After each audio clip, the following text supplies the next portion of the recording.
Joining us now is Manila 3rd District Representative Joel Chua, a member of the House Committee on Justice. Kong, thank you very much for joining us this morning. Morning. I think it's your Hi, first good morning time here. po. At magandang umaga rin po sa inyong mga taga-subay. First time ata ni First Kong, time natin ni First Kong time. here. Oo. Alright, Kong, Yeah, this is my first time, I think. Yeah. Alright, Kong, kasi well, it was an educational watch, yes, yung sa impeachment, because a lot of us were so used to sufficiency in form and substance. Nagulat kami, meron palang grounds. Oo. No? So, could you explain to us yung logic behind yung sufficiency in grounds? Yeah, yung sufficiency in ground na titingnan kung pasok doon sa anim na binigay po ng ating saligang batas. So, dapat pasok yun sa culpable violation of the Constitution, Kung betrayal of public trust. Kung nawawala po kayo, yung yung graft and corruption. Yung wifi Hello? nyo, yung signal nyo po ata Kong, medyo mahina, choppy po. Hello? Yeah. Kong, can you hear me? Do you hear me? Yeah. Yes, okay. better. Can Kong. you, Go ahead, can you Kong. repeat that po? Yan. So, dapat po, lahat po ng grounds or lahat po ng mga grounds na sinasite po nila, ipapasok doon sa anim na grounds na binibigay po ng ating Constitution, yung culpable violation of Constitution, betrayal of public trust, yung graft and corruption, bribery, yung treason or other high crimes. So, kailangan yung mga grounds na sinasite doon sa complaint ay pasok po doon. Okay, and what happens next? Kasi naka-schedule, may binigay na schedule na po si committee chair. Hearing, what do you call this? A hearing po ang mangyayari? Yes. Yeah, it's actually para mini trial. So the members will be given the opportunity to examine the evidence. Pwede rin po dito mag-direct examination or cross-examination.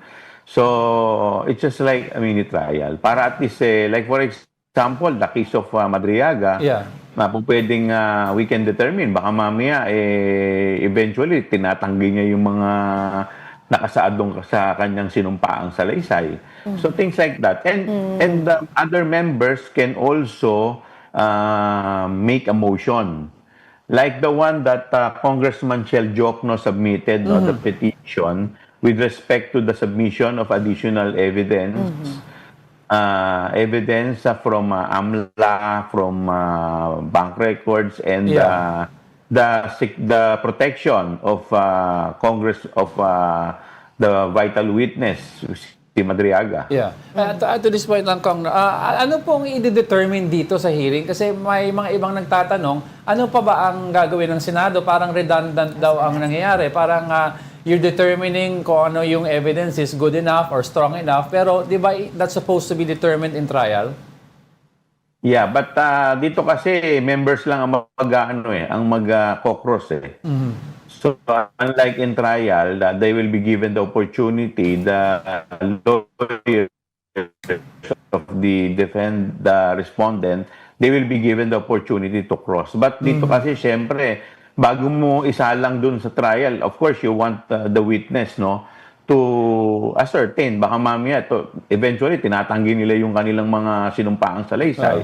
So at least dito we will all be given to clarify, and to clarify also whatever is stated in their affidavit. Oo. And this is within, of course, para alam ng ating mga kababayan, this is within the rules of the Justice Committee in the House of Representatives, because some people are questioning na parang wala naman nung nakaraang impeachment at saka nung parang hindi din naman daw napansin during the impeachment kay former President Erap. The difference between the impeachment of former President Erap, the impeachment of former Chief Justice Corona, and the impeachment that we submitted last 19 Congress, lahat sila, yung second mode ang ginamit, which is yung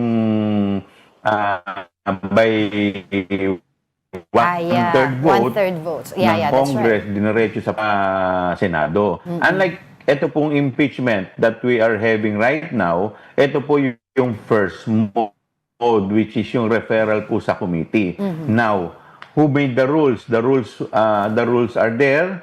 It is written in our impeachment rules. And ito naman na rules na ina-apply namin, the same rules that was written during the 19th Congress. It just so happened that it is only now that we are using the first mode, which is the referral to the Committee on Justice.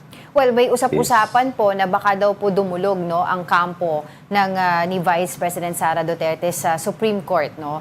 And will question again itong mga technicalities na ginagawa ng House of Representatives. What happens then po?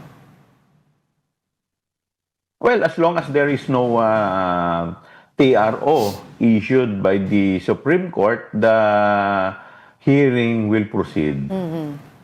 Okay, so ang of course regarding dun po sa reply no ng kampo ni VP Sara with caution no, sinasabi pa rin po nila na they don't need to kumbaga parang defend ng kanilang mga doon sa kaso na ipinupukol sa kanila because the burden of proof lies dun sa nag-aakusa sa kanila.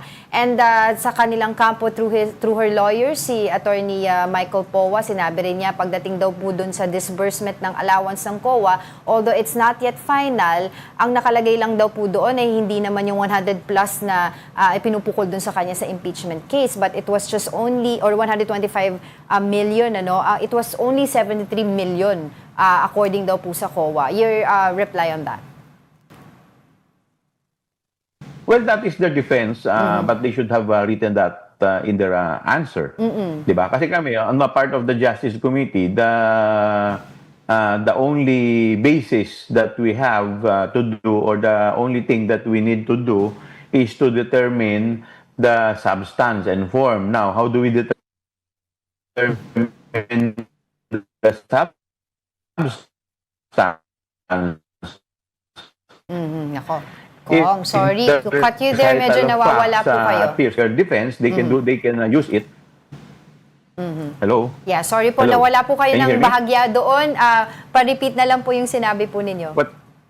Whatever defense that they want to raise, they can raise it when the trial proper comes in the Senate. Right, Kong, well, after itong hearing, no, pag nagbotohan na po yung Justice Committee, what will happen to the two complaints? Magko-consolidate or maglalaglag po kayo ng isa? Well, we have yet to decide on that. Alright. Okay. Oh, isa rin po sa mga, of course, tinatanong po nila or sinasabi din po nung kabilang kampo is yung parang sabpina po ninyo, ipapasabpina yung ibang evidence, yung, especially yung AMLAC, no, yung kanya mga SALN. Of course, kino-question po nila yung year, no, yung inclusion of the date, no, since 2007 daw, mayor pa naman daw po siya at that time. What is the wisdom behind it? Well,